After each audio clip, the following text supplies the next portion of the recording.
They're carrying 5.56s and pineapples.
Hello, welcome to episode 16 of Pod 'em Up. My name is Ollie, and I'm joined by, as always, my friend Tibbs. Hello, Tibbs.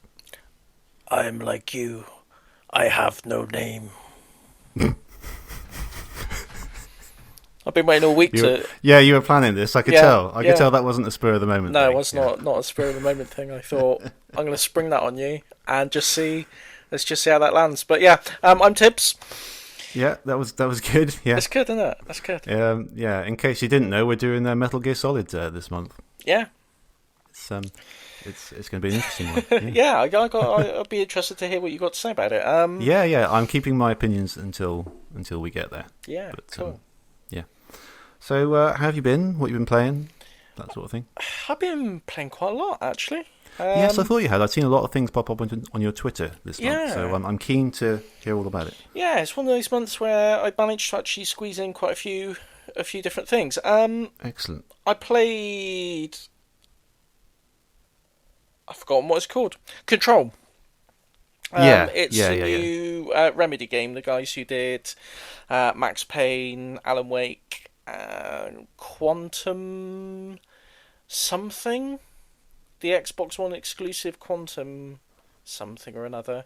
Okay. It was a good one, but I can't remember the name of it. But yeah, it's basically like a third-person action adventure type thing. It's a very weird story. It's kind of like an FBI type organization that investigates and tries to contain incursions on our reality from an alternate dimension. And it's just a very hard story to explain. You're part of a like I say, this FBI type organization, but you become the director because a sentient gun decides that you're okay, and Right. if anyone who picks up this gun, if you're a good egg, then you become the director. If you're a bad egg, it makes you shoot yourself. So luckily, Wow. Okay. luckily, you are chosen to be the director. So you're in charge of the whole thing now. As job interviews go, it's it's not a bad one. And you've got to investigate what's happening in this building called the Oldest House, which is like there's the headquarters of this organisation that investigates all these weird paranormal events. It's bigger on the inside than it is on the outside, kind of Doctor Who style, and the rooms are always moving around and shifting, and corridors change, and Okay. it's a very, very strange game. It's quite good. It's pretty good fun.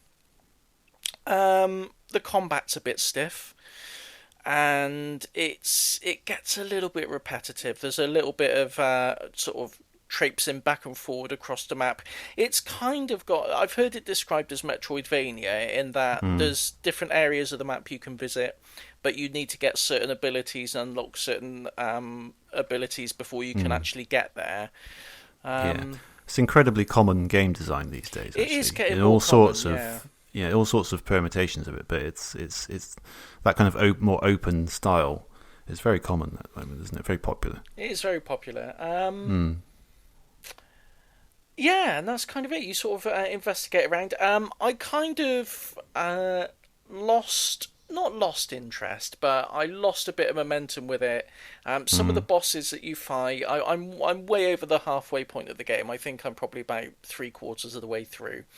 And some of the bosses are a little bit cheap, and you feel like the bosses themselves aren't difficult in terms of what you've got to do and how to beat them. It's just the fact that the controls feel a little bit... They're not as responsive as you'd want them to be to complete the task, if you see what I mean. Right. It's kind of... The difficulty Yeah. comes from getting the game to do what you want it to do rather than the actual challenge of the boss. Yeah, that's a shame. But yeah, I'd recommend it. I mean, if anyone's played any other Remedy games, if you liked Max Payne and you liked, I can't remember what this Quantum one's called, Quantum something. If you like those, you'll like this. So it's a pretty safe bet if you liked any of those previous games. Okay, cool. So, I've never played any of those previous games, I must admit. I'm sure we'll cover Max Payne on a future episode at some point. It's one of those games I would like to get round to. But Okay, cool. the other game I played was Man of Medan, which is... Right, what's that? That is another... It's like a horror adventure. Did you ever play, or have you ever heard of Until Dawn on PlayStation 4? Name rings a bell. I haven't played it, no. It's basically the same. It's a spiritual sequel to that. It's kind of an adventure similar to, I suppose, conceptually similar to the Telltale games, like Walking Dead, that kind of thing, where you've got like a small cast of characters, and depending on what choices you make, you're presented with sort of little ethical dilemmas or quick decisions to make, and depending on what you do, it will branch off into a different part of the game, and depending on what choices you make, any character in the game can die. And you've got to try and make it through to the end of the story with all the characters intact, basically. But there's lots of flexibility on different routes you can take. So, you could, if me and you played the game and we talked about it, we'd probably have seen completely different parts of the story. Okay, that's pretty cool. Yeah, so it's a pretty cool thing. Apparently with Man of Medan, I only played it single player. But it does have co-op involved in it. And one of the cool things that I've seen online other people playing is, say you and I were playing co-op, there'll be bits where both of our characters are on screen, but it won't show me the prompts that you're seeing, so I got no idea what decisions you're making and how it might affect the story, and you can't see what decisions I'm making. So, you've got that sort of tension that arises between, has he done what I would have done in that situation? And, it's all that kind of thing. But right, I see. It's a pretty interesting little game. Sounds interesting, yeah. It's going to be part of a series. They're doing sort of like a horror anthology series, kind of in the style of like Twilight Zone or something like that, where there'll be like little episodic games unrelated to each other at all, but all part of this same sort of themed event of games. But yeah, it's quite good. It's only like 20 quid, so I'd recommend anyone pick that up if you're interested. It's quite short. You can get through it in about 4 hours, I think. But yeah, it's an interesting concept. Okay, So cool. and the last one I played, other than obviously our game of the month, was Gears of War 5, which Okay. I just started playing this morning. Yeah, you're a bit of a Gears of War fan, aren't you? Yeah, I am. I love Hmm. Gears of War. Was a bit underwhelmed by Gears of War 4. Hmm. There wasn't anything particularly bad with it, but it just didn't feel like the first three Gears of War games always felt like a bit of an event. Like it was like, oh, there's a new Gears game. It's going to be, lots of excitement, lots of hype surrounding it. Yeah. And Gears 4 just felt a bit understated. And I think even Gears 5, there doesn't seem to have been a lot of fanfare surrounding it. But the bit I've played so far has been, really great. It's more of the same, basically. Lots of little tweaks of the gameplay, lots of little things, but not too far away from the formula that they've sort of established. So I'll report back when I've played more than an hour of it. But the first hours are pretty good, so I'd give that a seal of approval. Yes, it is interesting how that series is sort of there and it's popular, but you don't hear as much, excitement about it anymore, do you? Really? No, you really don't. Like 1 and 2, and I guess 3, I suppose, as you said, is yeah. I remember 2 especially. Loads of people were excited about that. Yeah, At the definitely. time. And Yeah. well, I remember, even 3. I bought the Epic edition for that with like this huge box with a statue that's far too Yeah. big to actually put anywhere, and a lot of sort of collectible tat that I love. But I went for the midnight launch for that. The game shop in town opened up at midnight, and there were people All right. queuing down the block to get it. Oh, And blimey, yeah. yeah, I mean Wow. it was That's really nuts, yeah. it's sort of a lot of excitement, a lot of buzz around it, and there doesn't Yeah. seem to be. It seems to have sort of completely dried up. But Hmm. yeah, I'm enjoying it though. So yeah, I'm looking forward to playing through the rest of that. I've heard that it does some really interesting things about 2 or 3 hours into the game, some really unexpected things for the franchise. But I've kept free of any spoilers, so I don't know if that's just marketing spiel or if there's something genuinely exciting in the pipeline. But yeah, it'd be interesting to find out. Okay, yeah. Let us know next month. Yeah. So what about you? Well, before we get to me, there's one more game that I wanted to talk to you about that I know you played. It was I think it was early on in the month. It was, is it Astrobot? Oh, The yes, VR yes, platformer? yes. Yeah. Oh, I love that. It's so good. It's so Yeah. good. It's one of those games. It's a PSVR exclusive. It's one of those games. If anyone said to me, like, I don't really get the whole VR thing. Like, what's the big deal with VR? Show me a game that would sell me on VR. I would Yeah. get them to play that. It's Yeah. really, really good. It's a Mario game. It's like a reskinned Mario game, basically. It's so obvious what they were going for. They'd obviously been playing a lot of Mario Galaxy, Mario 64, and they've just copied and pasted it. And that's not a criticism at all. It's so good. Like even the enemies, you can see when the enemies you encounter, you can clearly see they're Goombas and they're Wrigglers, and all of them. You can see it's Mario.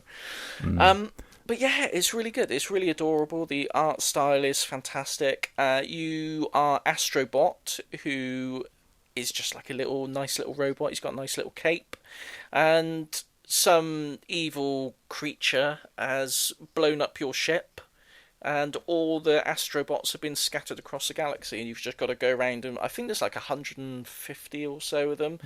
You've just got like 6 or so hidden in each level. Right. Might be 8, but there's a bunch of them hidden in each level. And you've just got to navigate your way through the level, find the little Astrobots, and get to the end. Really basic platforming stuff, but it just controls so well. It's just a really charming game. And they've got sort of there's like 5 planets, and each planet's got like 5 different worlds that you've got to go through, and a boss level. and the bosses are so good. It's one of those things that you can only get in VR. It's this sense of scale. Yeah, I was going to ask you how the VR element plays into like a 3D platformer, because you wouldn't think it would be the first thing to benefit from VR as much as other genres. So, No, you wouldn't. Go on. You really wouldn't. I mean, I think a lot of the perception is VR is all sort of first-person shooters and jump scare horror type things, and it just shows that you can really do a platformer justice on it. For the most part, it's as you would expect. It's kind of just like a 3D effect. It's like a little 3D diorama, or a little 3D model set in front of you, and you watch a little guy go around.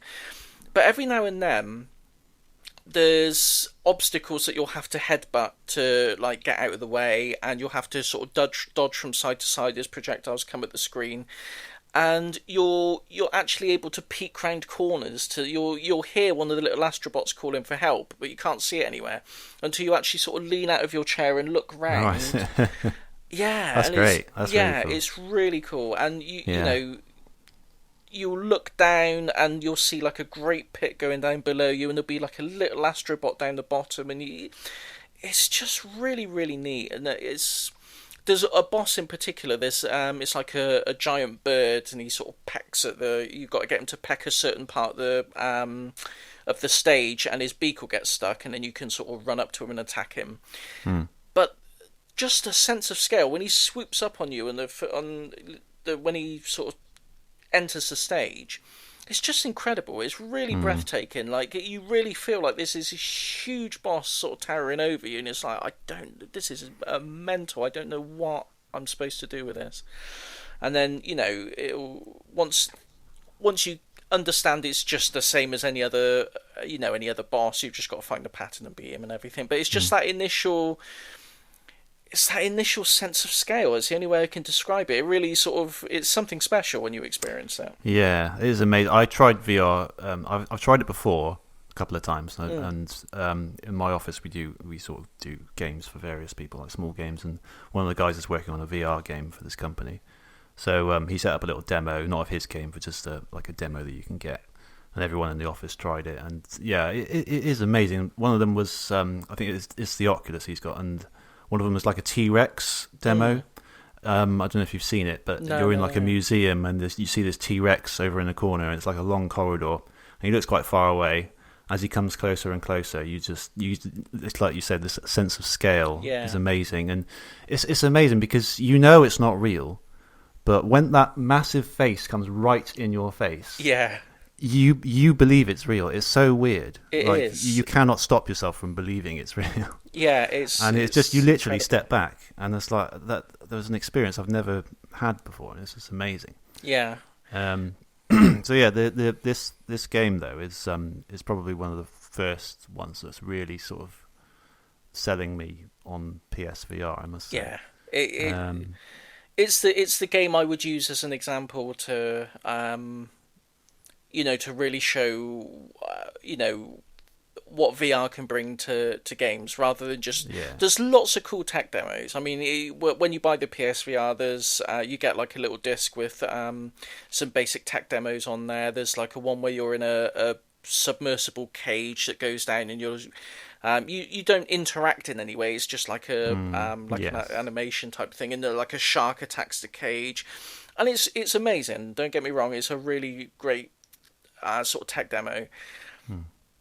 But there are a lot of games on there that, once you've seen one first-person horror game on there, you've pretty much seen them all. And you can get a bit jaded with, I kind of know what to expect here. But then when you see a game, that you know platform games like the back of your hand, you know what to expect, you know all the conventions, and then you see it with VR, it's just given it like a whole new lease of life, I think, and it's really... That's right, yeah. Yeah, it's great. If you take the plunge with PSVR, I would make it the first game that you buy on it. Yeah, I'd like to try it first before I buy it, because my only concern is my dodgy eyes. Yeah. Because you have to effectively got a screen right in front of them, and I don't know how damaging that's going to be. So I don't want to take the plunge and buy it, only for it to like completely mess up my eyes and not be able to use it. Yeah. So that is my only reservation right now. Otherwise, I probably would have bought it by now, to be honest. Yeah, So it's I something you're need gonna have to try. I need to borrow it off someone or something. Yeah. But yeah, it sounds really cool, and that game sounds amazing. I've read a lot about it, and everyone says it's brilliant. Like it's as good as Mario. Like It you say. is. So It is. It's yeah, definitely. Yeah.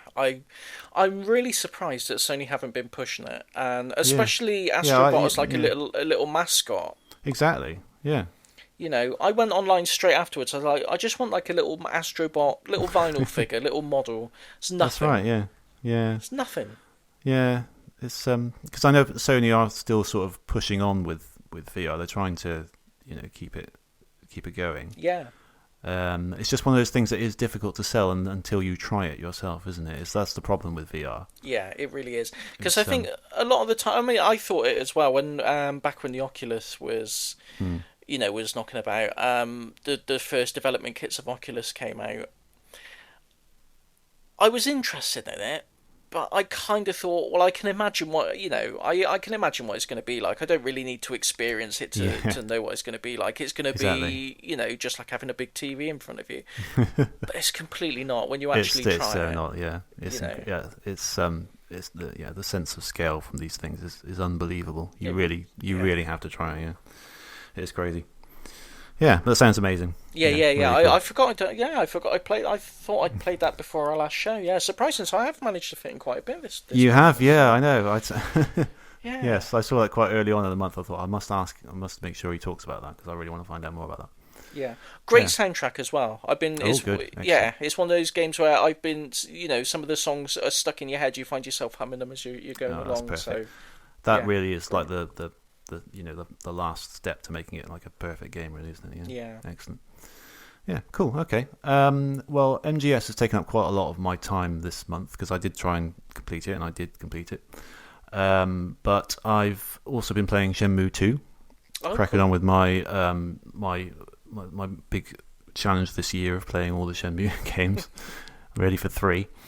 So as such, I'm probably rushing through it a little bit too much just to make sure I get it done.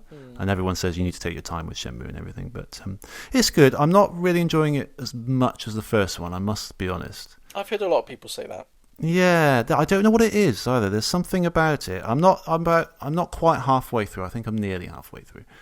But it is good, and I'm still want to carry on with it. I still want to. I think it's just a bit.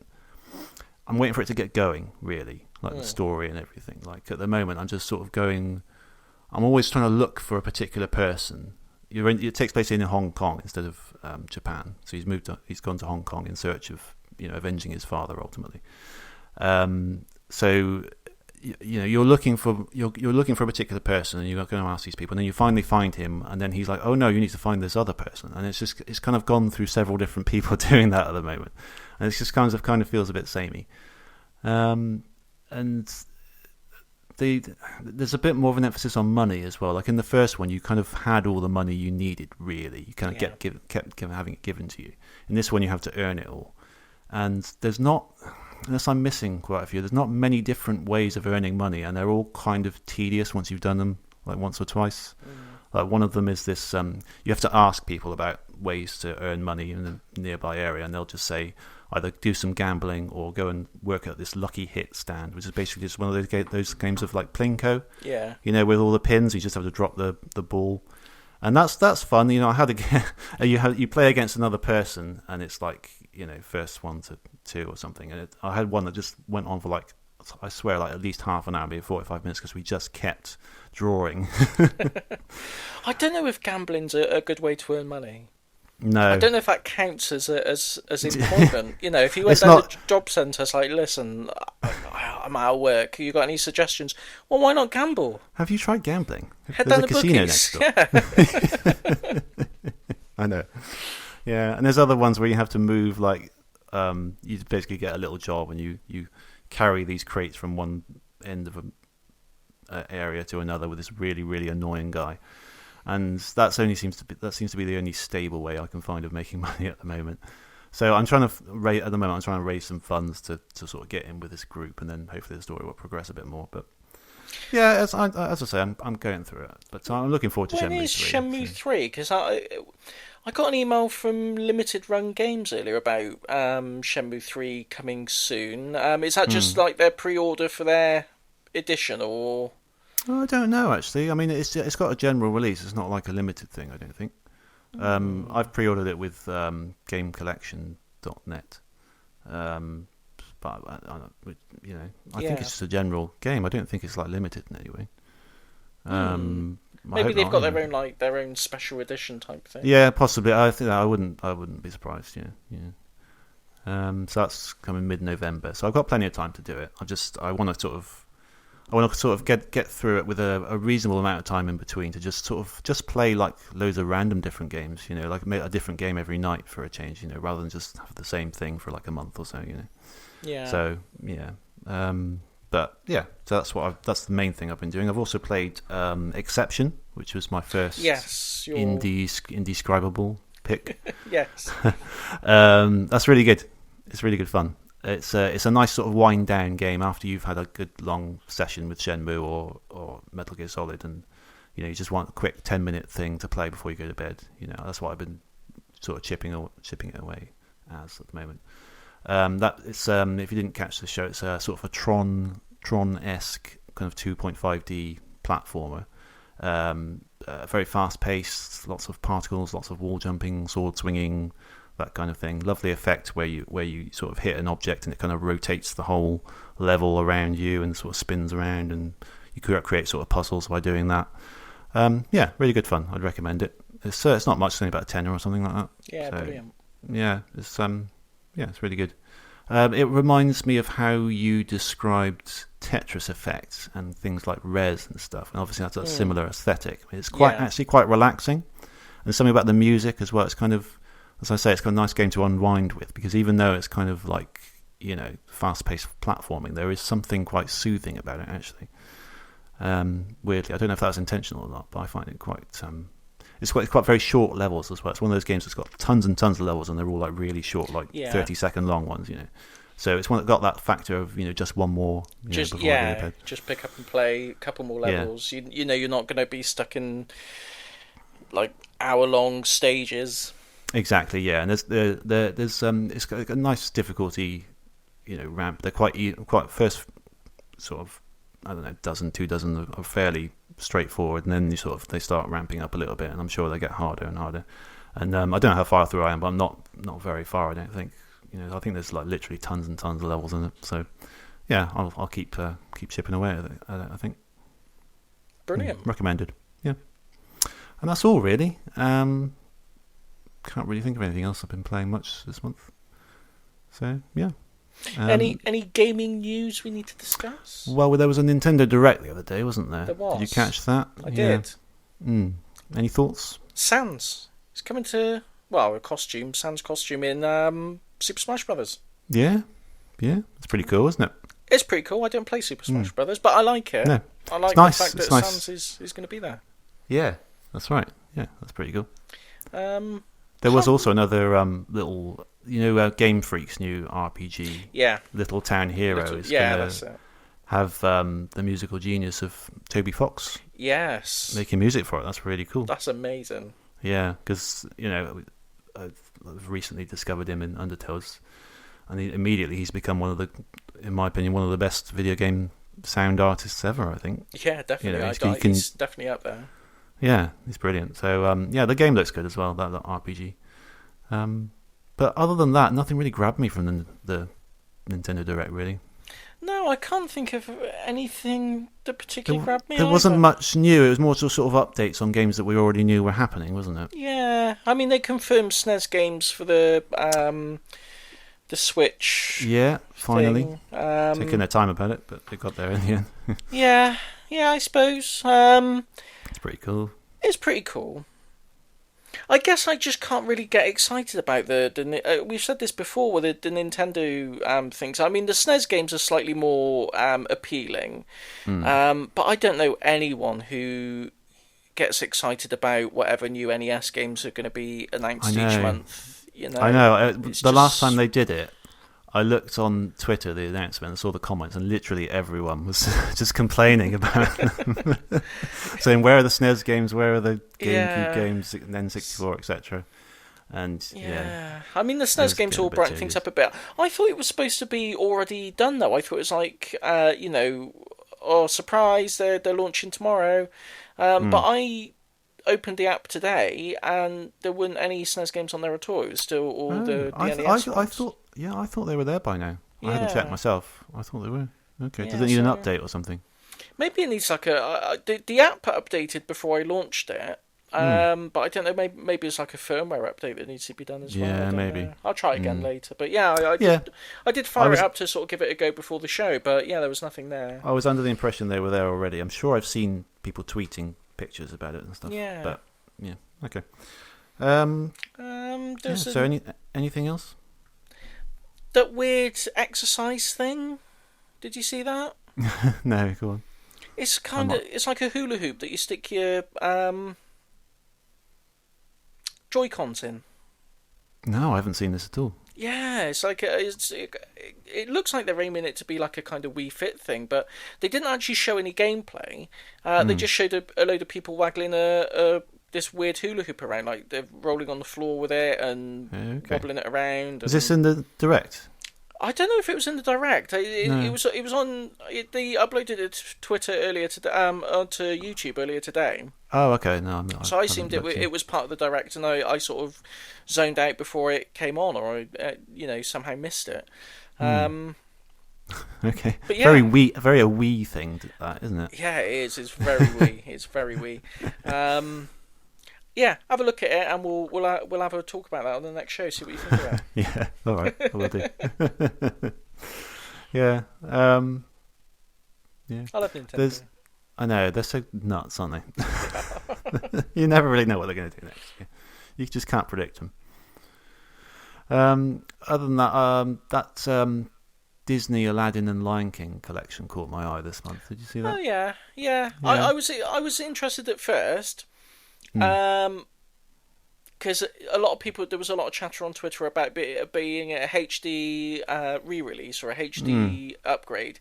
It's just some ROMs on a cartridge. Yeah, I think it is. I saw the trailer first on Twitter, and it was kind of low quality, and I couldn't see when they were showing the gameplay footage. I couldn't see the difference. So I thought, okay, maybe it's just a bad quality video. And I looked at the thing on YouTube in high quality, and they don't seem to be much like remastered, as far as I can see. I don't think they're remastered at all. It's still a good collection, because I think it's including not just the Mega Drive versions, but like the Game Gear and Game Boy. Yes, interesting. Well. Yeah, so it's an interesting little collection. I can't be too cynical about it. I wish it was sort of a slightly HD-ified version.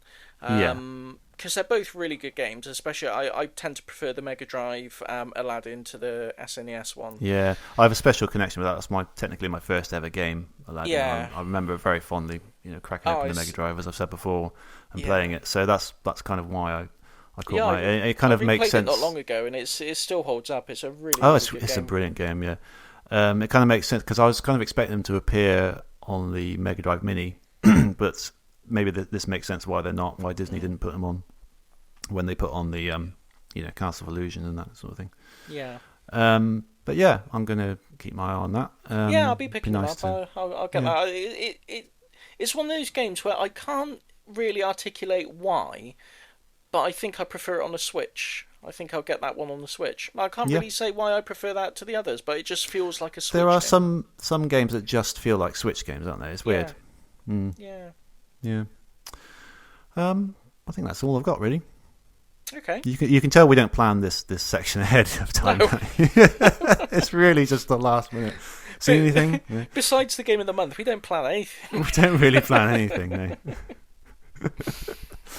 no. Yeah. Although we do plan this section, we still don't have a proper name for it. Well, I mean, are we going to... I think what you decide.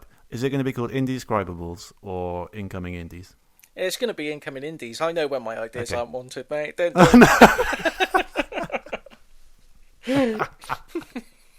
It's fine. It's incoming indies. And my incoming indie for the month, I'm not even going to give you a chance to respond. Well, no, I'm going to. No, you nicked this one right out from under my nose. You did. Go on. Robot Champions. Oh, what a surprise! Yeah, go Don't on. blame me. Blame Dominoid. He was tweeting about it, and I thought, well, I'll go have a look at that, and it looks really good. Actually, to be fair, I think you're going to have to do. You'll probably be the person to speak to about this because you've actually played the demo, and I have not. I'm only going by the Kickstarter page, so it's basically Robot Wars. Yeah. I was under the impression that you weren't much of a Robot Wars fan. Is that right? No, I liked Robot Wars until I think it was. This is UK Robot Wars. Yeah. Hypnodisc came along. There's a robot called Hypnodisc, and it just ruined everyone. It was just unstoppable, and it just got boring. Yeah. The minute Hypnodisc was there, it's like, oh, okay, right. That's it. But yeah, I think maybe it was the way the BBC presented it as well. I don't know. I think they were a bit corny with it, and I think they aimed it. Yeah. It was more aimed at kids rather than being. I think it could have been more than what the BBC made of it, but I didn't mind it back in the day. They did redo it recently for 3 series before cancelling it again. Oh, I didn't watch any of that. No, you might have preferred that because that was taken a lot more seriously, and there was much less sort of all-out damage in it. It was much more of a competitive thing. Yeah. By the time they did 3 series of that, by the time they got to the 3rd series, they sort of refined it really nicely. It was really good, and the final of that was absolutely brilliant. One of the best matches I've ever seen. Just in time for them to cancel it. That's Just in time for them to cancel it. That's the BBC for you. But yeah, anyway, it's worth checking out if you can. Yeah, I will. I'll check that out. Yeah, but this is basically Robot Wars, and yeah, it's really good. I don't know how else to describe it. I think the choices are slightly limited at the moment, but I think they're going to have a much more comprehensive robot building thing in it from the video and the Kickstarter. Yeah, I was going to say the robot building aspect is going to be what makes or breaks it, I think. Yes, definitely, and it looks like it's going to be pretty good. But at the moment, you can choose from a hammer, flipper, all the sort of standard things you've seen in Robot Wars. But the controls are really, really good actually, because you kind of imagine controlling these robots in real life is not as easy as you might think it is. No. Do you know what I mean? I think it's actually quite difficult, but this I found these controls really easy to get to grips with very quickly, and they're quite sturdy. The robots move around as you would expect them to. It's quite sort of they've done quite well at mimicking that sort of radio controlled mechanic, and I can't really describe it, but do you know what I mean? It feels quite authentic, and really fun. I played a few battles, and once you kind of get into it and start really smashing them up, it's really good fun. Yeah. So yeah, I'm looking forward to that one definitely. Yeah. So you've got the flipper, which is called Stampede, and it's like a little bull, little bull horns, and he's got a little flippy nose. Gigahertz, who just looks like a tank, really, just runs into things. Cleaver Boy, he's got little snips, and War Toys. I like War Toys just because it's a good pun. I'm a big fan of the. You're a big fan of the pun, yeah. The pun, and that is the pun in its purest form. Yes. I think wasn't there an actual Robot Wars robot called War Toys? Oh, maybe I can't. I'm gonna have to Google that. Possibly. I think there might have been. Yeah, it might be infringing on someone's copyright. Well, yeah, it's good. It looks good. It's got a Kickstarter. Really is it? Has the Kickstarter finished now? Let me just check. It might have done by the time we get this episode out. It might be done by the time I scrolled up to the top of the screen. Here we go. 16 days to go. Okay. It's not looking that good, actually. Is it not? I actually haven't kickstarted this yet, though, so in that case I will.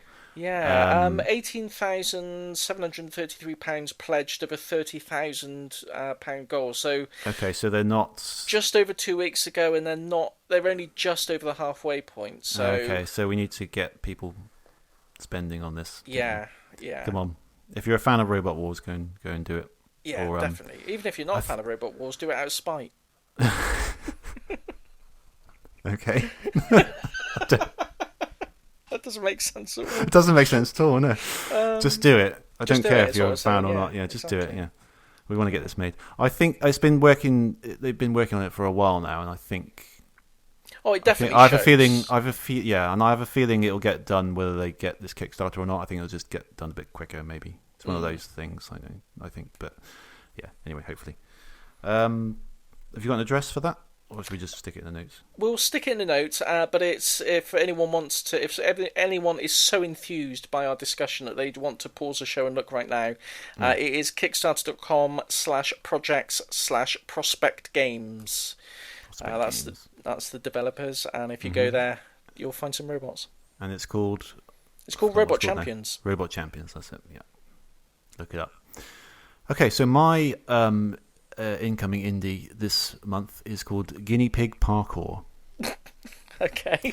And it is very much as it describes. It's a very, very beautiful looking 2D platformer. Okay, hang on, let me look this up. Yeah, look it up. guineapigparkour.com is their Patreon page. Let me just say, the first result for guinea pig autocomplete in Google is guinea pig noises. So there's obviously a big, big demand for guinea pig noises out there. Guinea pig parkour. Yeah. There we go. So it's all hand drawn. It's. It looks amazing. I think you'll like it. Yeah, it's really, really nice. It's beautiful hand drawn animation. Some of the most beautiful fluid animation I've seen in a game, to be honest. I think it's just one guy working on it. He's doing it in his spare time.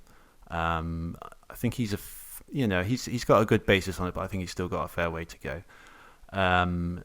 It's a 2D platformer. You're a guinea pig. You're running, jumping, wall jumping, parkour-y things. There's a nice enemy that looks like a cup of milkshake.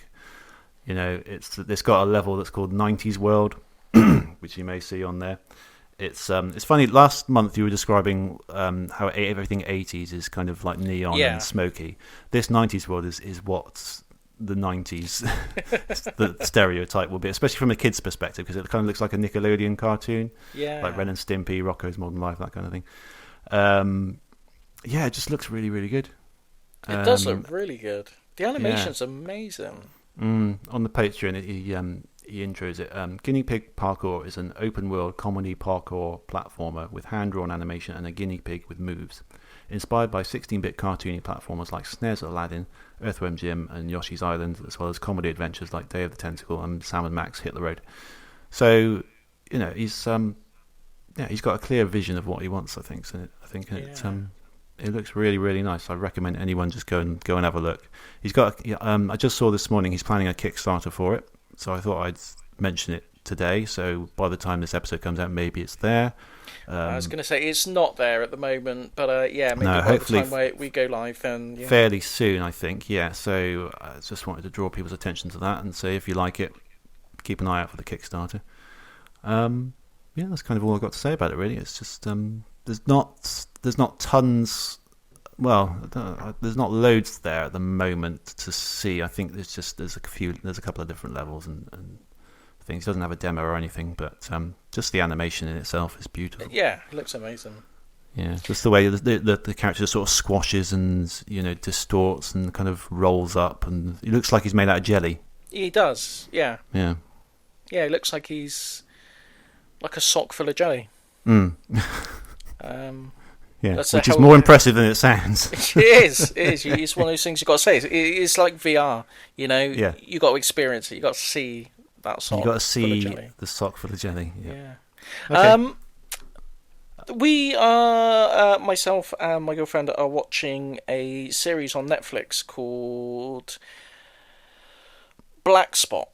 Had to remember what it's called, and it's kind of like a mystery. There's like a spooky forest in France, and there's like weird stuff going on. Blah blah blah. Mm-hmm. There's the police station guy there. He's just got a guinea pig on his desk, and no one mentions it in the show. No one ever. No, it's just completely. It's never referenced. Oh, nice. And then one time, like the chief of police comes in, and he quickly shuffles. He just like scoops the guy at the desk with the guinea pig there. He just scoops the guinea pig into the drawer quickly, as if he's not supposed to have it there. Like, just get in the drawer. Quick, shut up. Yeah. And then Well, you better be careful. Apparently, they make noises. So, that's the thing. yeah. The scene carries on, and there's this guinea pig going. No one references it. It's really weird. I'm just wondering if it's going to be a plot point. It could be. So, is it like a murder mystery? Maybe the guinea pig did it. No one ever suspects a guinea pig. No. So yeah, we got a bit of guinea pig synchronicity going on there. So if that's not a sign that you need to get in on this, then I don't know what is. Yeah. Okay. So anyway, guinea pig parkour. It's guineapigparkour.com and it's at gpigparkour on Twitter. Gpig. It sounds like a nickname, doesn't it? Gpig. It does. Maybe that's his name, Gpig. Gpig. Yeah, Gary Pig. Gary Pig. Just yeah, that's what he registered it as, and then I could make a game out of my name. Yeah. Anyway, are we done with all this madness now? I think so. Are we all sorted? I don't know if we can add any more to that. So anyone who's just tuned in to just hear us talk about Metal Gear Solid so far has been massively disappointed. But anyway, next after the break, we will talk about Metal Gear Solid. So yes. Stick with us.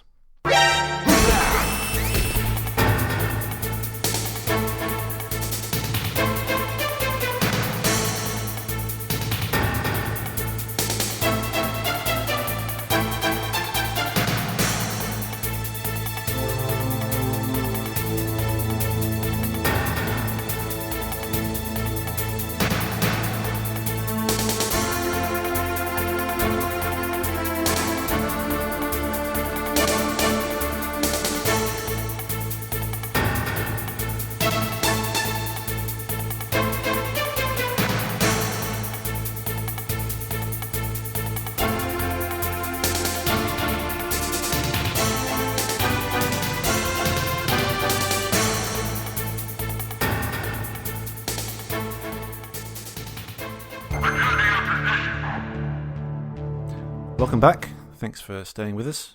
This month we're talking about Metal Gear Solid at last. Tactical espionage action. That's right. That's what it says on the box, I believe. Yes, that little-known Metal Gear Solid hidden gem. It is a hidden gem, yes. It's a hidden gem hiding in plain sight. It's hidden to me because I'd never played it before.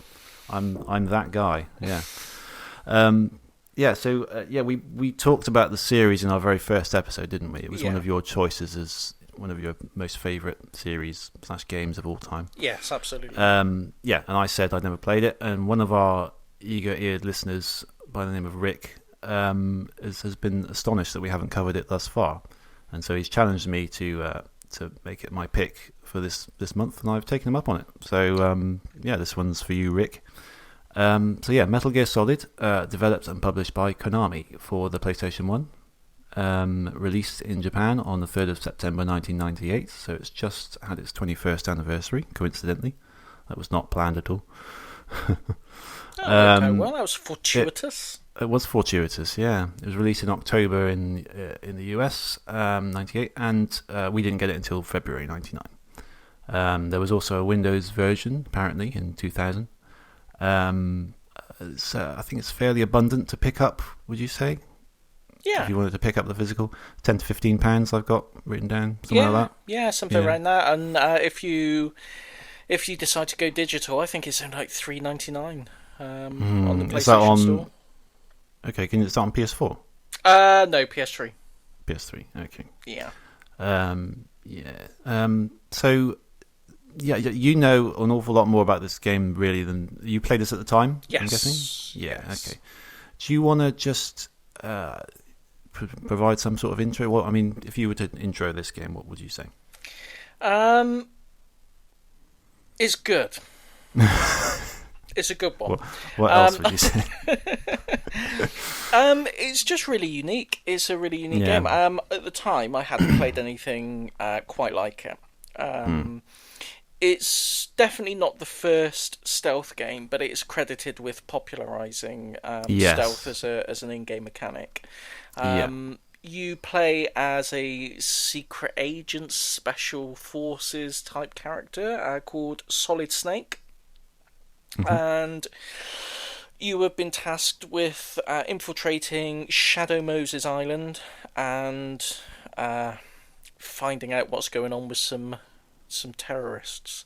They're threatening to launch a nuclear weapon if the remains of Big Boss, who is another pivotal character in the Metal Gear series, as it will transpire. If his remains aren't turned over, then they'll launch a nuclear weapon. And Snake's mission is to find out if they've got the capability to do that and to stop them if they do. So that's it. You're thrust into the action, and you've got to complete the mission. But it, like we said, it emphasises stealth over sort of all guns blazing. If you rush in there and just attack everyone that you see, you're going to have a really bad time. Sneaking around and not being spotted is, with few exceptions, the way forward. Yeah, definitely. It's a very cinematic game, isn't it? Yeah. I think this is the first game to really do that, wasn't it? Really, to really have an emphasis on kind of providing that sort of cinema film-like atmosphere, like right from the get-go with the intro. While the intro scene is playing, you get like the credits coming up, and when each character is introduced, you actually get their voice actor written there. I mean, that was quite unusual for the time, I think, and to have such good voice acting as well in this, by the way, voice acting is really good for the time. I thought. I remember this might be a myth. I should have looked this up to confirm it beforehand, but I seem to remember reading in a PlayStation magazine at the time. I don't think it was the official magazine. It was one of the unauthorized magazines that were popular. That in the Japanese edition, or some of the first prints of the game, when it comes up, the people's names. One of the voice actors had an alias on there, and he decided to change it afterwards when he saw how popular the game was and have his real name put on there. Oh, really? Yeah. That's it's really like, funny. Put an alias just in case it's crap. Oh, actually, this is really good.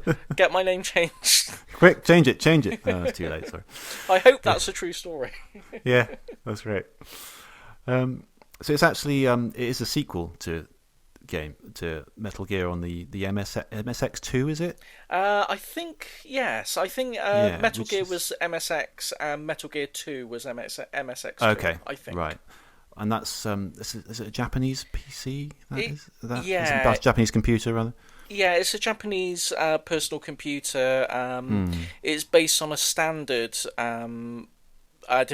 device by Microsoft. The MS stands for Microsoft, I believe. Oh, I see. So Microsoft put together this standard, and as long as your PC met these requirements, you could brand it as an MSX, I believe is how it worked. Oh, interesting. Okay. Yeah, so that was quite a bit earlier. That was 1987, I've got it written down for the first one.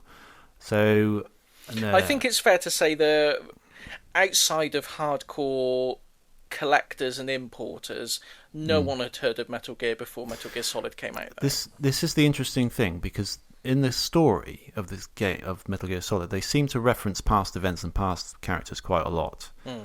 Are all those? Are these all events from the first two games? Are you aware? Have you played these first two games? I have played the first two games, not to completion, but I have played them. What are there any particular events or characters you're referring to in general? I don't know. It just seemed that they referred to sort of events like how Snake knows the ninja character. Yeah. Like they seem to have a past. There seem to be a lot of past events going on. I was just wondering. There are a lot of past events. They are covered in. There's some supplementary material on the game disc. There's like some the story so far type text logs that you can read through. Goes through the previous stories.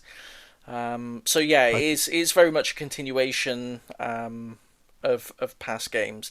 Obviously, I just thought that was an interesting decision, given that this game would be a lot more sort of public and well known than the previous games, especially out of Japan. Anyway, I just thought it was an interesting decision to have so much sort of back and keep your reference back to those past events rather than sort of wipe a clean slate for a completely new audience. You know? Yeah, I think it's. I think it's just Kojima. I think Hmm. Hideo Kojima, the writer and director and creator of Metal Gear, Yeah. I think he's very protective of Metal Gear as a story. It's kind of up until recently, with it all kind of went sour between him and Konami Hmm. and the rest of the world. Um, Up until then, I think Metal Gear was kind of his magnum opus. Really, it was Yeah. his defining work, Yeah. and I don't think, even though it was going to be a more popular game and marketed more in the West, I don't think he would have been amenable to the idea of wiping the slate clean and starting for a new audience. I think Yeah. he always had this idea of, maybe not all the exact nitty gritty details, but I think he always had an idea of the story he wanted to tell, given the opportunity. So I think that's probably why he sticks rigidly to the established universe that he'd set up. Mm. Yeah. Yeah, it makes sense. I kind of figured that might be, yeah, his sort of, his vision for the Yeah. series. Yeah. Yeah, I mean, it's a game I enjoyed. I did enjoy playing this a lot. I was kind of gripped, on it. I wanted to finish it. I wanted to keep playing. I did find the story pretty complicated. I must admit I couldn't follow it all completely. I got the general gist of it, but there are a lot of sort of details, a lot of plot twists and things that I wasn't always completely on top of. But I'm kind of Okay. like that with films and TV shows. I kind of like, I don't, even if I've quite missed something, I'll kind of like go along with it anyway. Just like, If oh, you they've, like that, you're gonna love Metal Gear Solid 2. yeah, exactly. Yeah, so I mean, it was the gameplay that kept me coming back. I must admit, I Yeah. liked the characters and I liked the sort of the general kind of theme of it. But yeah, I think the gameplay is really sort of rewarding. The whole sneaking aspect. You've got a kind of a radar. It's top down, isn't it? First of Hmm. all, so it's 3D graphics, but from a top down angle for the most part, like the originals. So you've also got a radar most of the time to tell you where the guards are that you're supposed to be avoiding and their sort of area of vision, their field of view. Um, so I found myself looking at that while moving around more than actually looking at the character. That's actually a criticism that's often leveled at the game, is the Yeah, fact okay. that a lot of people say that you end up relying too much on the radar and not Yeah, a little bit. looking as Yeah. much at the actual surroundings of the game. So you Mm. kind of end up focusing on this little 1 inch square of the corner of the screen and missing Yeah. like the rest of the action. But it's just a really Yes. handy little. It's a good little mechanic, and it I don't, and I, works I don't know really how else well. they would do it as well. Like, you have to have that information, and it's quite difficult to, apart from like zooming out the whole views really far, and then even then you wouldn't be able to see how far the guards can see, which is really handy on the radar. So Mm. yeah, it's a difficult problem to solve that. But I wouldn't level it as a criticism personally. I think it was just a sort of a quirk of the game, really. That I was glad it was there rather than it not being there. It is a mechanic that's abandoned in later games. Okay, interesting. They do find Mm. ways around it. I won't spoil it, because if we cover those in future, or you decide to just play one in future, Mm. it's one of those things I think you just enjoy discovering and learning the nuances of in person. But yeah, they it's not a mechanic that sticks around. Yeah, interesting. Okay. Um, so yeah, there's the stealth based thing. If you get caught, you all the guards, of course, sort of descend upon you. If you can escape, you've got a sort of a limited window in which you need to hide, and if you can hide for that period of time, they'll sort of go back to what they were doing. That's sort of the main bulk of the gameplay. Would you say? I mean, it's actually the structure of the game. It actually reminds me of a sort of a Metroidvania, like we were talking about earlier. Funnily enough, it's kind of rather than I think you could, by modern sort of classification of it, you could kind of describe it because it takes place mostly in one sort of continuous area. You're not going to different themed levels. You're going from one sort of facility to another within this sort of compound, and multiple floors as well. And you're often held back from going in certain rooms by the keycard system. Yeah. So you've got a keycard with a certain level of access, and by progressing through the story, you get a higher level added to it at certain points, and then you can go back to previous rooms that were locked and go back in them and get get other stuff or progress through the story, etc. Not just key cards, personal area network cards that use the salt in your body as a transmission medium.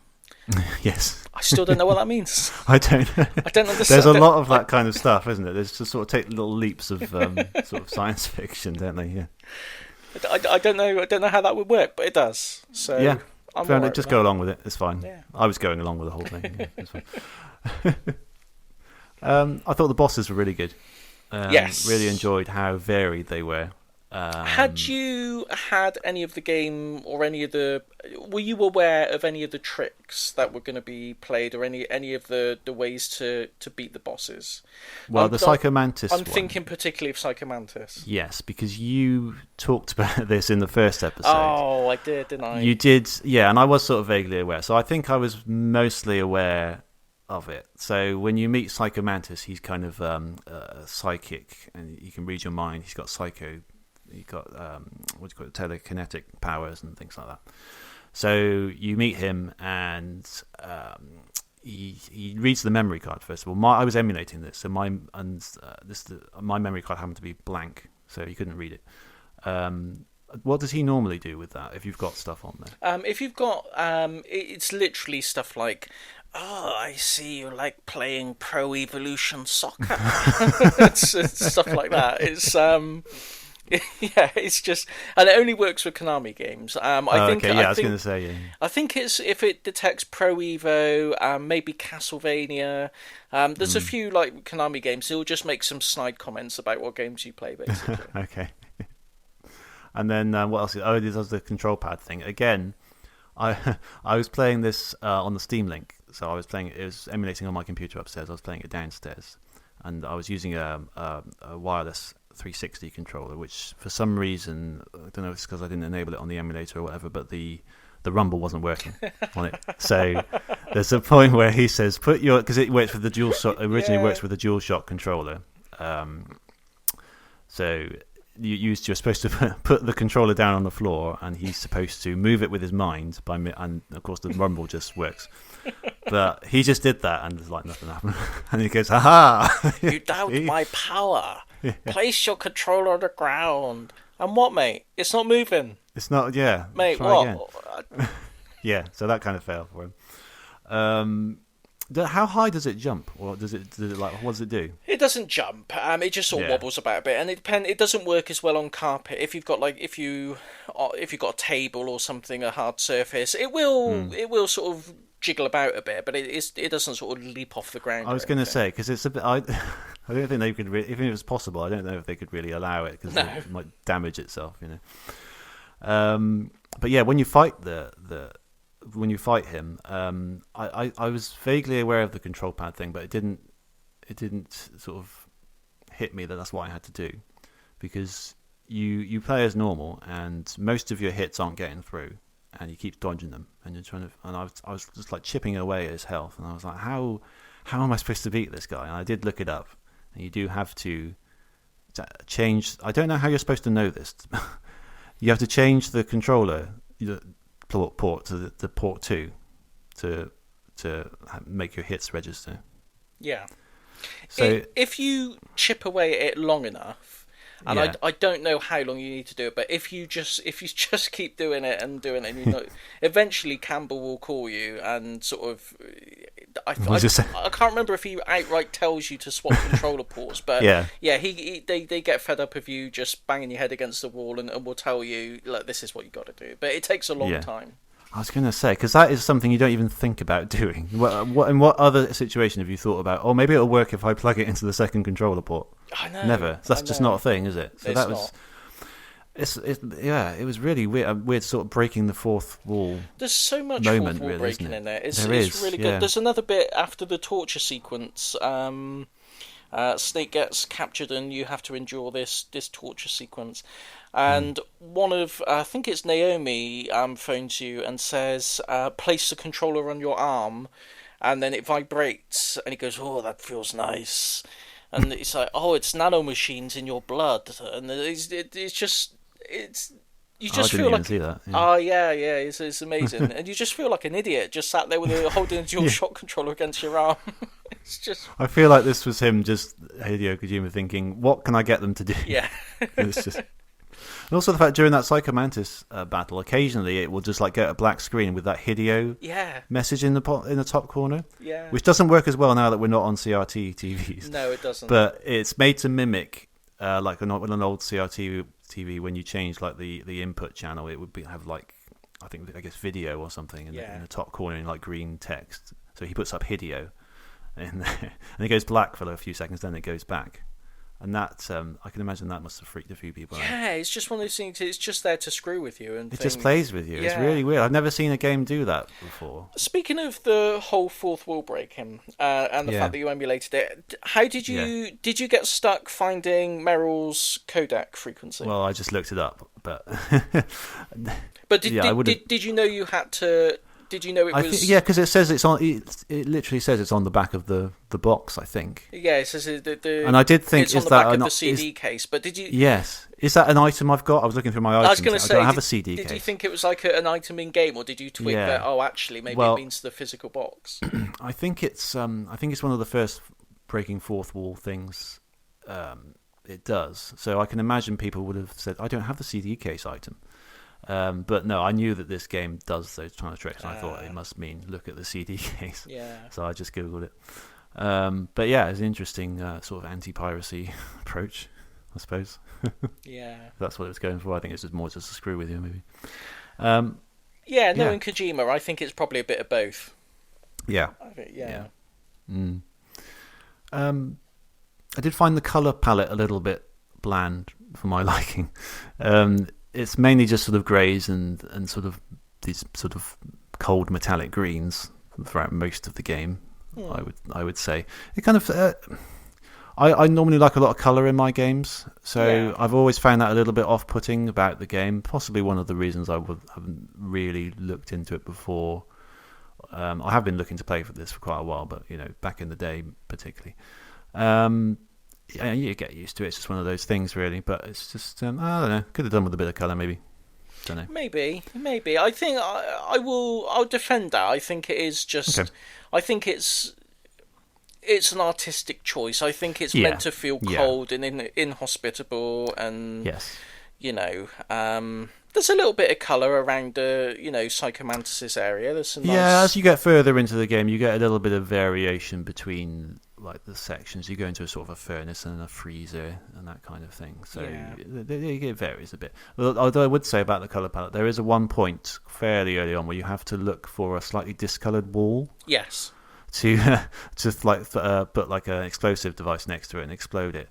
I could not tell the difference between this slightly discoloured wall and a regular wall. I really couldn't see it. I don't know if it was my TV or what, but it didn't look any different to me. I do have it on quite a low brightness setting, I think, so that might be it. But that would be difficult then. It would be a bit difficult, but I couldn't see it. I had to look up where to put the things. Atmospheric music. Nothing. Quite more like a modern game in the sense that it's just kind of there. It doesn't stand out in keeping with the whole, keeping things quiet. Kind of I remember thing. Again. This is going back to this was an interview in official PlayStation magazine. I remember reading Hideo Kojima saying he wasn't very happy with the sound on the PlayStation of the original game. He wasn't particularly satisfied with how it came out. Okay, interesting. Yeah, I liked it. I love the theme tune. I like the music when when there's an alert. There's lots of little catchy little tunes in there, I think. Yeah. And it's I find the Psycho Mantis music very creepy, very unnerving, unsettling. So yeah, I quite like it, but apparently the man himself not so impressed. Yeah. Okay. Fair enough. I mean, it's all just a CD quality soundtrack. He wasn't talking about the technical hardware of the PlayStation, was he? I don't think it was. It wasn't CD soundtrack though. I think it was tracked. It was using the sound chip inside the PlayStation, like a Oh, I MIDI see. track Yeah, rather yeah, than. I see. Yes, okay. Um, So yeah, okay. I think it worked quite well. I did. I couldn't tell the difference between it being a CD quality or not. So no. it worked on me. But yeah, okay, fair enough. I got kind of feeling he's the kind of person that's never quite. He's Quite he's satisfied. an absolute perfectionist. Definitely. Yeah. Okay, fair enough.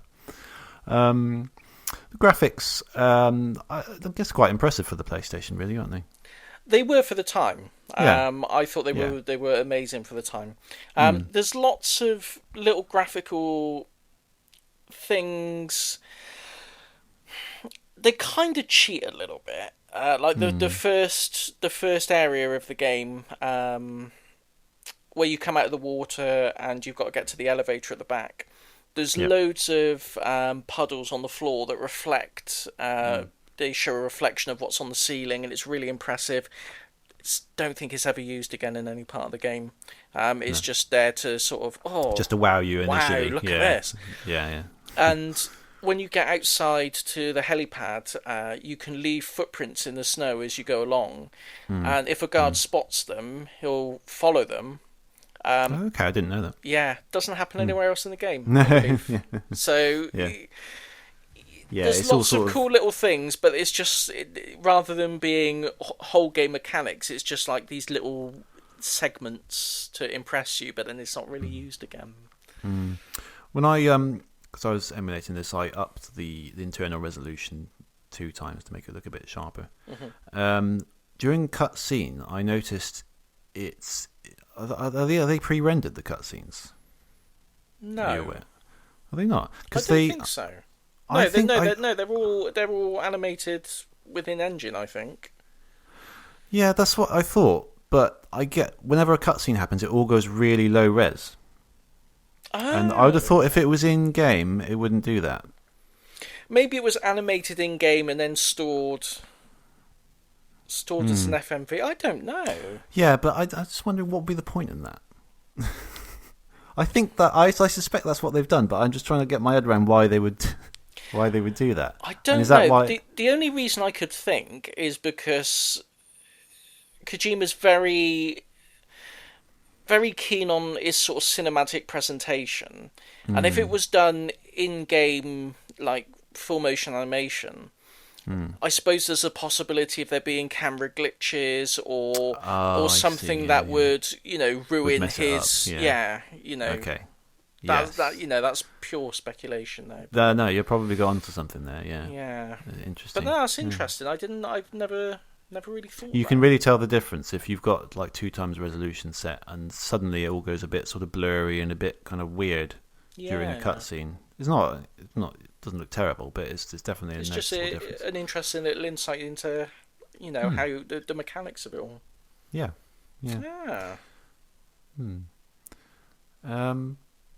I don't really have much else written about it, to be honest. It was just a good game, a really good game. Quite varied, always kind of kept you on your toes. You never really not quite sure what could happen next. It's just that kind of a bit like Undertale, really. It's kind of like that, and that which also broke the fourth wall. It's just a sort of intriguing game. And I can imagine for the time it was very, very groundbreaking. Oh, it was. Yeah, it really was. It completely absorbed my life for the time it came out. I can't remember what I traded in, like a stack of games to get it. I can't remember what ones I traded in. Because obviously, at school you didn't have much, money to spend on games, and I traded in about 4 or 5 games to get it because I think it was. When did you say it was? What? Early 99, February 99, I think. February 99, yeah, okay. So it would have been a bit far from like birthdays or any other chance I would have got it. So I couldn't have waited that long. So I stack of games I gave in for it. But from the moment I got it home, I just played it completely. Played it to death. There's so many little things in there, like. Little things that you wouldn't think of. Like, there's a section where you have to navigate some caves just after the Psychomantis fight. Did you find the trick you could do with the box and the dogs? No, I don't think I did. No. Because you know that there's like wolves in that cave. Yeah. You can get one of the wolves if you equip the cardboard box. There's cardboard boxes Yeah. you can find around the game that you can hide in. Yes. If you can trick one of the dogs into weeing on the box, and then if you do that, you'll smell the other wolves will come up, smell it, think you're a wolf, and a little heart will appear above their head, and they'll walk off and leave you alone. Okay. It's the same effect happens when you get the handkerchief. Is it Meryl's handkerchief? Meryl's handkerchief, yeah. If you equip, I can't remember if you have to equip it or if it's just there. But if you go back through the walls with Meryl's handkerchief, they do the same thing because she's. Oh, is it? No, it's not. Is it? It's not Meryl's handkerchief. It's yes, that's right. Yeah, because she's like got an affinity with the wolves, isn't she? So yeah, that's right. Yeah. So yeah, I discovered that because that was a really annoying segment. I had to go back through there a few times, and it's just they're really persistent, those ones. And if you get this, I can't remember what section of the game it's in, but it's when you've got the sniper rifle.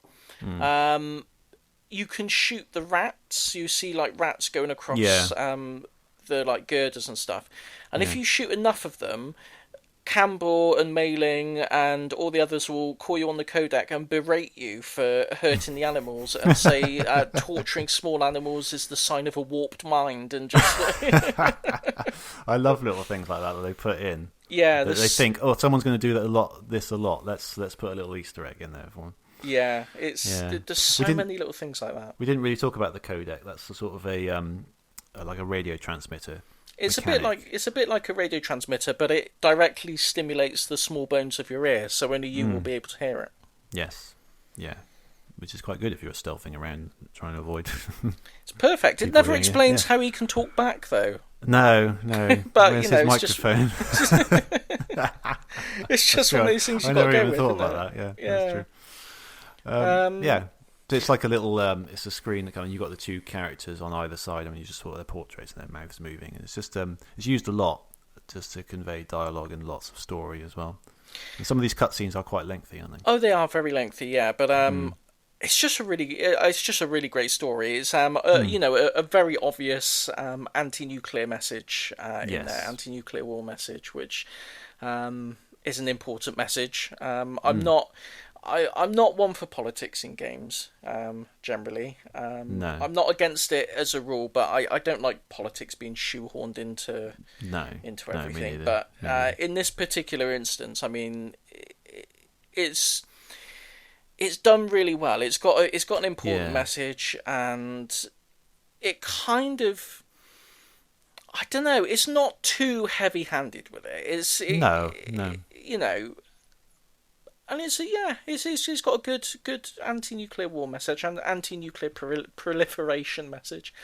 My bugbear with the game, there's one particular segment that I didn't enjoy then, and I always dread it when it comes back to playing it through again. And that's the PAL keys at the end. Oh yeah. Did that bother you? Or did you just sort of take that in your stride? Not particularly, because you don't have to backtrack too far to basically you've got this one key, and you're supposed to, all the whole while he thinks he needs 3 keys to know when to deactivate Metal Gear, which is a big robot thing. And all this time he thinks he needs 3 keys, but it turns out to be oh, hang on a minute, do we want to do spoilers here? That's a bit of a kind of a spoiler, isn't it? I mean, I know a lot of people have played this, but anyway, there's this key that you need to.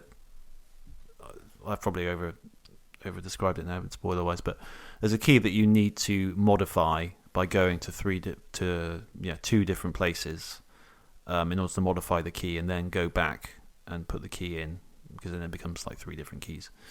I didn't find it too annoying, because I don't think you have to backtrack too far. There's only just like the 2 previous sections, isn't it? Yeah, but I suppose. I think it just felt to me, and it still feels to me, a bit like padding. It's like yeah. I know. We've run out of stuff to, the game's going to be over too quick. just make him go back and forward a few more times. It does give it that Metroidvania element, though. I suppose nowadays, it does. this is kind of why I said it was kind of a Metroidvania. There's a couple of bits like that. The one that was more annoying for me was the sniper, but we have to get the sniper gun. You've got to go all the way back. You've got to go all the way back, almost to the beginning, to get this sniper gun, and then go all. It just seemed a bit, and especially when the situation—I won't say what it is, but the situation is so dire and so like emergency, and then all of a sudden I've got to go back like loads of rooms, all this really long. I didn't like that.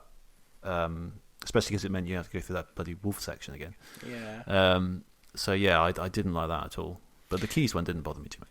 And you just before, is it just? I can't remember if it's before that section or after that section where said event happens. I think it's just before where Meryl warns you that there's a minefield, there's mines, and she walks around this careful path. Oh yeah. You could just run straight forward. Can you? Yeah. Are there no mines there at all? There's no mines there. There's mines around, but if you just run straight forward, you miss them all. You don't have to go around that path at all. I did wonder that. That would be a great kind of another little funny thing for him to do. Like, yeah, there's no mines there at all. Don't worry about it. Yeah. It just makes you go on this really convoluted path around. Did you have a favourite character? I think Snake himself. Yeah. To be honest, yeah. I mean, Psychomantis is a great character. Yeah. But I quite liked the Snake character. I think there was something quite likable about it. He was quite gruff and quite serious, but he kind of revealed, more about himself as he goes on. Yeah. And he does have like at the end you find out he's just got a really regular first name. Yeah. Which I wasn't expecting. Yeah, I really like that for some reason.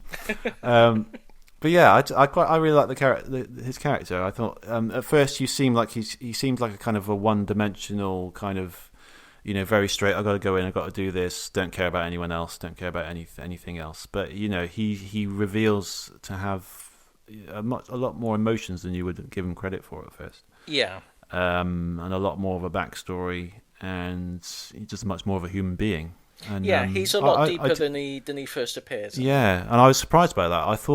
I was surprised by how much emotion there was from some of these characters, actually, because there was a lot of, people talking about, their upbringing and their parents and their sort of backstories and that kind of thing. Yeah. And that's quite surprising. Yeah, I like Otacon. I thought Otacon's a great character as well. Yes, he's a good character, yeah. Mm. I see, they're all good characters, really. There aren't any characters I really dislike. I mean, even Liquid Snake. Who's the main bad guy? He's the main bad guy, although he sort of verges on being a bit of a pantomime moustache twirling villain at times. Yeah, very British accent and everything. Yeah, I'm going to swat down a couple of bothersome flies. Yes. It's like, it's a little bit. I don't know, a little bit corny, but he's still. I think that makes him all the more likable. It does, and there's still a bit of depth to his character. He's not just a generic bad guy, evil for the sake of being evil. He's got his reasons. He's got his motivations, and misguided as he might be, you can kind of see. You can see what made him be the way he is. I like I like a complex villain. I don't like, it's nice to have a villain who's not just, a generic bad guy. Yeah. I like they've got a reason for put being the effort bad, in, Yeah. Yes, it's a game full of great characters. The good voice acting really helps that as well. Oh, the voice acting's tremendous. Yeah. Yeah, it's very, very good. Did you unlock any of the extras? Did you manage to unlock the stealth camouflage or the tuxedo? I didn't know. I sort of stopped playing once I completed it. There you go. You can actually unlock the stealth camouflage, so you can go around and just mess with the guards. Okay. You can equip the stealth camouflage and then just go and attack one, and they'll just get up and act all confused because they can't see you. And it's just great fun to just play around, with. So you can walk around the whole thing and... The whole thing, yeah, you can. Wait, there's no limitation on it. You just. Oh, okay, No. that's quite cool. Yeah. Yeah, you just you equip the stealth camouflage and that's it. You're off. Oh, It doesn't okay. count for boss battles, obviously, but Ah, and sort of scripted events all happen as they should. But like yeah. the run of the mill gameplay, yeah, you just equip it with and have fun with it. Yeah. Um, you probably didn't by the sound of it, but did you play any of the add-on disc, the special missions? No, no, I didn't know. I was reading up on it a little bit before we recorded, just on Wikipedia. I know there's a lot of sort of extra little training missions and stuff, isn't there? Yeah, there's lots of VR. There's like a whole section of VR training missions included in the game, and then they Mm. did an add-on disc called Metal Gear Solid Special Missions, which is mostly a collection of VR missions, like additional ones. Yeah. But there's like a murder mystery mode as well, Okay. where you've got to solve. You've just got to solve like little murder mysteries. You've got to go in. I can't. I didn't play it for this show, and I probably haven't played it in sort of 10 or 15 years. Mm. Um, so I might get the details wrong, but there's one. You've got like the genome soldiers, the guards, who were like the main enemy in the game, Yeah.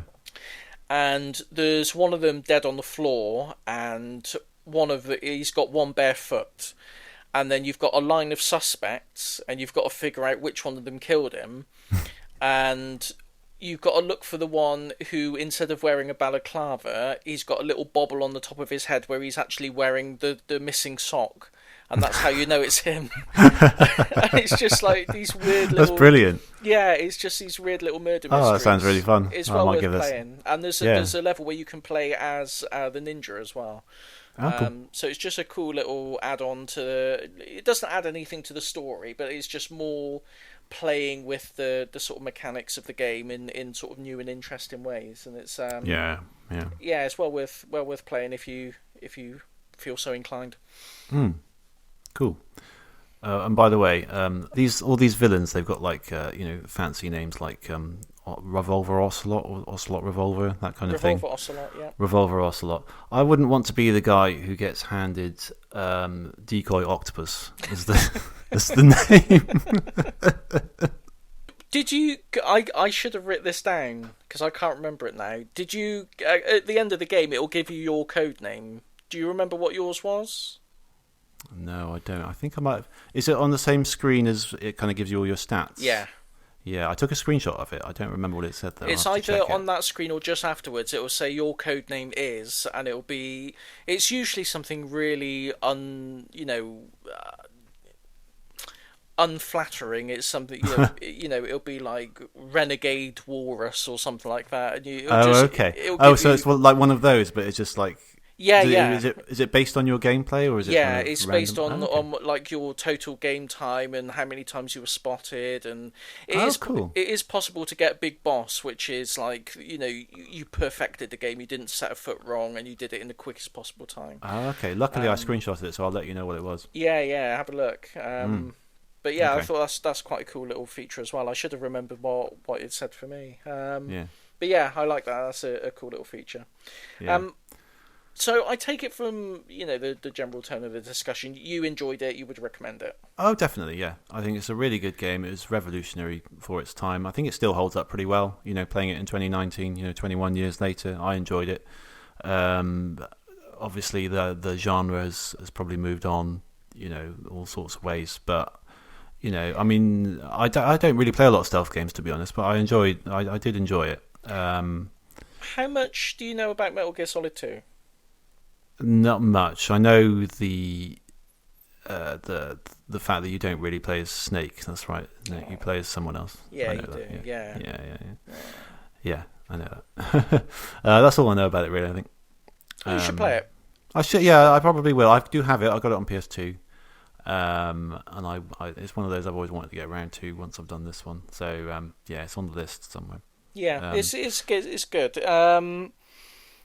The story's a lot more complex, but it's a very, very prescient story. It's very ahead of its time, I think. It's got a lot of commentary on what we would now call social media, Okay.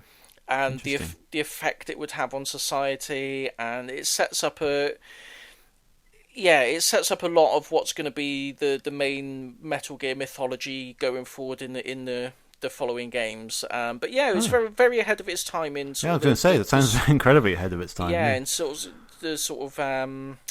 particularly the culture of just logging, blogging every little thought and every photo and everything. It's a very Oh, interesting really? I game. wouldn't Yeah, have. I wouldn't have expected that. yeah. Oh, So interesting. Okay. definitely add it to playlist at some point. Yeah. We've got a couple of well, not just comments. Well, quite long descriptions about people's enjoyment of Well, this yeah. game. I mean, it's a game that I think it's a game that means a lot to a lot of people. I think. Yeah. So, first of all, I asked Rick, who recommended the game to us, if he could give us a few words on his personal experience with it, and he's gone back to me with a direct message on Twitter. So he writes, this is at Rick_Waldron. Metal Gear Solid is in my top 10 games of all time. I originally bought a dodgy copy of it from some unsavoury type at the local car boot. Hey. Took it home, stuck it in the PlayStation, and was blown away even before getting to the main title screen. The 5-minute intro was like watching the start of a Hollywood blockbuster. Yeah, definitely. I'd never seen anything like it before. The voice acting, score, and sound effects are all phenomenal. The gameplay is top notch. You can play the way you want. Want to sneak past all the guards in this room? Go right ahead. Or maybe you want to watch the patrol routes from an air vent, then sneak out and break the guard's neck when they're at their most vulnerable. Can you do that? Yeah, you can. Can you Yeah. break their neck? Oh, right, Yeah, I didn't know that. yeah. If you press square, you can sort of grab them from behind, and you can sort of drag them off to a corner, and then sort of choke them out. If you just Okay. keep tapping square, it'll go like, "Ooh," and then I didn't know you could do any of that. I was just avoiding everyone. I didn't know you could silently kill them. Oh, yeah. And you can sort of grab them and sort of drag them away, and Okay, so Did that's you- quite. I mean, that's quite. I would expect that sort of thing from a later stealth game rather than Yeah. Metal Gear. Okay. yeah, it's really good. Did you we briefly mentioned the boxes? I don't want to interrupt Rick's comment, but did you find? Did you like did- using the boxes? I didn't use them a lot. I did find them and I did use them, but I got spotted in one. I walked along and I just sort of left myself there, and a guard questioned it and just lifted it off. So it didn't really work. So I didn't use it again after that. I thought these boxes are rubbish. Oh, I love it. They come up and go. I love the idea though. It's great. Just a box and walks Yeah. on. I love it. It's great. Yeah, never mind. The box was like 5 meters over there. Yeah. Yeah. So he continues. The codec is a great feature. If you're ever unsure what to do next, then just give old Roy Campbell a call. Want to know some information about the weapon you're carrying? Then you'll want to ask Natasha Romanenko. That's her name, right? Romanenko, the chain-smoking Russian. Need to brush up on your sneaking skills? Then give Master Miller a bell. Or if it's just a morale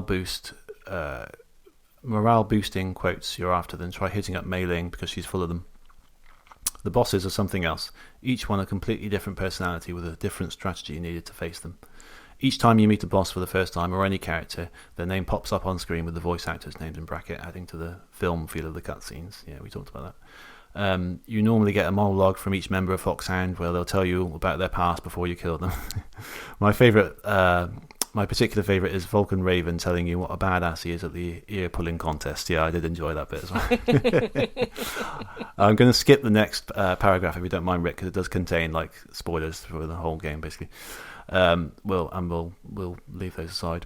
So I think MGS, one of the first games I played that broke the fourth wall, whether it's the section with Psycho Mantis in the second controller port, or when you need Meryl's codec frequency that can only be found on the back of the box. I think that was Kojima's way of fighting back at video game piracy, and it certainly worked on me anyway. Obviously, I had no box to look at, so when I got to that bit, I eventually figured out what it meant, and I had to wait for the following weekend to go to Woolworths in the town centre with a pen to write the frequency on the back of my hand. Brilliant. I didn't quite fight piracy then, you could just go to a shop and look at it, but yeah, okay, fair enough. So I'm very interested to hear if it seems as good when you play it for the first time in 2019 versus 1999. Thanks again for taking on my pick and keep up the good work. Thank you very much, Rick. That's brilliant. That's really, really good. Great to hear your personal experiences with it. Yeah, excellent. Awesome. Yeah. We also had another one. I because it was the anniversary the other day, I had a look on Twitter to see who happened to be tweeting about it, and I did find someone who got back to me. This is from @WhipperTV, who has a Twitch channel, so go and check it out. He writes, I would have been around 8 years old at the time, living in a country town. We had just gotten our PlayStation, and the only game we had was V-Rally. You can only race around the track so much, so my older brother got me in the car and we drove to the main street to the video store. As we were digging through the releases, this store attendant comes up and tells us about this new action game that came out, but it was like nothing we had ever seen, and suggests we play it. We read the title, Metal Gear Solid. We got it home and it blew us away. Every cutscene was like a movie. The stealth aspect kept us on our toes, and we were genuinely invested into each character. I even remember getting up in the middle of the night, making my own save, and seeing how far I could get on my own.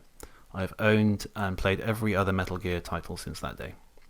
Since then, I've completed the game more times than I can count. I've unlocked secret items, seen Easter eggs, and chances are I can quote 90% of the game. Wow, that's a lot of dialogue to quote. It is. He showed me that games could be more than a pastime experience. They can be art, they can be a mind-blowing experience, and they can also give you some of the best memories. I credit Metal Gear Solid for making me a gamer and by proxy a streamer/content creator. I credit Hideo Kojima as one of my creative inspirations and heroes. I cannot wait to see what he gives us with Death Stranding. Happy 21st birthday, Metal Gear Solid. Yeah, well, thank you very much, WhipperTV. That's brilliant. It's really awesome. It's not the first time we've had a comment like that where a game has inspired someone to create things themselves and into a creative, avenue of expression. I just love that. I really love that, a game can have that kind of monumental effect on someone. And it's fascinating, isn't it? It's amazing. It's can wonderful. Shape their whole lives. Yeah, it's. I think the people who made like the first video games must have been baffled by that as like a new medium. There's these games. I'm sure they put a lot of work into them, but they wouldn't have thought they couldn't would have influence imagined people. what it would become. Yeah, it's incredible. Yeah, so it's great to hear those opinions. For games that mean so much to people, it's really good to sort of hear those personal opinions and personal stories about how they've influenced their life and their careers. And it is. I really love it because games, even to this day, I mean, not as much as they used to, maybe, but they do get a bad press, and gamers get a bad press.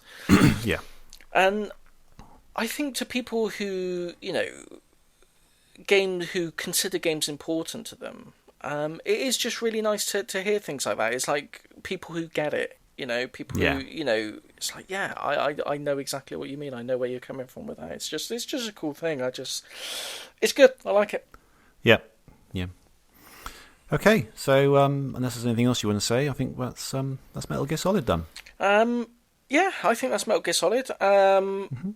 I will just say my favourite bit of dialogue from the game is when Snake says, "They're carrying 5.56s and pineapples." Yes, I do vaguely remember that. It's timeless. Yeah. What does he mean by pineapples? Hand grenades. I thought it might be a grenade. I wasn't sure. Yes, they do look a bit like grenades, don't they? Pineapples. Yeah, they do. Nature's grenade. Pineapple. Yes. Eat it at your peril. Actually, interesting fact about apparently when you eat a pineapple, it feels, it makes your tongue feel a bit fuzzy. Apparently that's because there's an enzyme in the pineapple that's literally eating away the surface of your tongue. So, okay. That'll be why. That's good to know. There you go. Watch out for that. Okay. So, next show. Yeah. I've got a pick. And I've changed my mind. Have you? Yeah, I had a game in mind. It's a movie tie-in.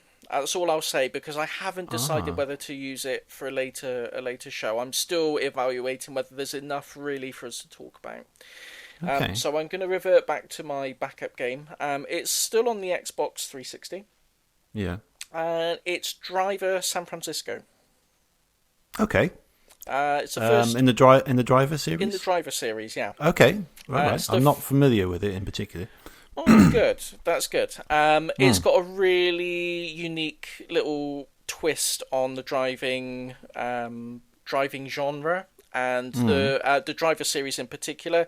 And I don't think any game's done it quite the same since. It's a really cool little gimmick that it's got under its sleeve. Under its sleeve, up its sleeve, in its sleeve. Sleeves are full of gimmicks, is what I'm saying. So yeah, that's my pick, and we'll be interested to see what you think of it. Okay, no, I wasn't expecting that. No. Excellent. Okay, cool. Yes, it's. I like it when you surprise me with your pick. Sometimes I can kind of guess them, and sometimes, as in the case with the last one, is exactly the same as what I was going for. But yeah, and sometimes you just throw a little curveball there, and it's, I try to throw a curveball from time to time. The pick I would have made would have been a major curveball, so I'm going to keep that for a future one. It sounds like it, yeah. I don't know what that could be. It's interesting, but I just don't know if there's enough there yet for us to. I don't know if it would just be like, okay, yeah, that was a game, and not really much more that we could discuss. So I'll put it on the back burner for now, and we'll focus on Driver for the time being. All right, okay. Yeah. I mean, through the 360 games are, in comparison to the retro games, they're generally a lot more more detailed, and there's a lot more stuff in them. Yeah. Just by the nature of the increase in technology capabilities. So I'd have thought in most 360 games there's enough to talk about, but yeah, okay. Yeah. Well, we'll see. Well, I'm looking forward to playing this. Yeah. Yeah. Okay, so I'll have to pick that up. It's quite somewhere. cheap. Cool. It's, if anyone wants to play along, you can get copies for about £10, £11. It's not a hugely expensive game.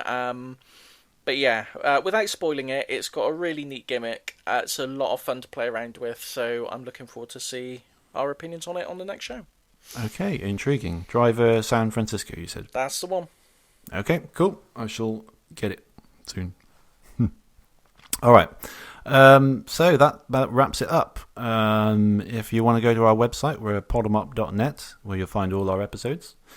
We're also obviously available on all popular podcasting clients. You can email us podemup@gmail.com. What's the other? Oh, Twitter.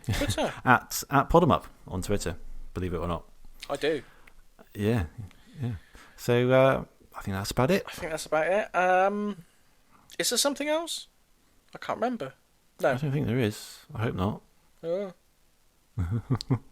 I think we've covered everything. We've done the comments. We've done If there's a sudden jump cut when you listen to this, it means we've remembered something and added it in afterwards. But I think that's everything for now. So all right. Thank you for listening, and I hope you listen again on the next show. Do please. All right. Thanks, guys. Bye-bye.